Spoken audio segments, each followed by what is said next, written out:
आई। तुम कैसे कह सकते हो कि ये फोटो हमारे दादा दादी की है? अरे तुम ध्यान से तो देखो। देखो, हमारे दादाजी की शक्ल बिल्कुल पापा जैसी लग रही है। मुझे तो समझ में नहीं आया कि मम्मी पापा ने आखिर हम दोनों से झूठ क्यों बोला। पर फोटो से अब क्या फायदा? हमारे दादा दादी तो जिंदा ही नहीं है। अनिरुद्ध फोटो को अपनी कॉपी के अंदर रख लेता है। जल्दबाजी में सुबह पापा फोटो के बारे में भूल गए, लेकिन जब शाम को घर आए तो वो अपनी पत्नी से फोटो के बारे में पूछने लगे। तुम अपने मम्मी पापा की फोटो की बात कर रहे हो? तुमने वो फोटो निकाली ही क्यों? अगर बच्चों को पता चल गया कि उनके दादा दादी जिंदा हैं, तो वो उनसे मिलने की जिद करने लगेंगे। अरे तुम्हें इस बात की चिंता है, पहले फोटो ढूंढो कहाँ पर है।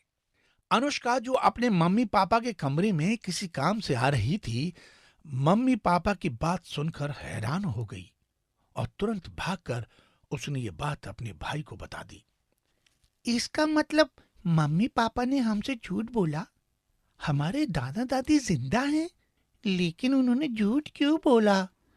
हो सकता है पापा मम्मी का दादा दादी से झगड़ा हो गया हो।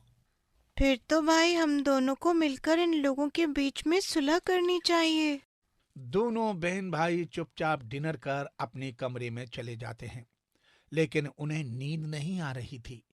उन दोनों ने बैठकर अपनी पॉकेट मनी निकाली और दादा दादी की फोटो को देखते हुए बोले, अच्छा हुआ पापा ने अपने गांव का नाम बता दिया। दादा दादी, हम आपसे मिलने के लिए आ रहे हैं।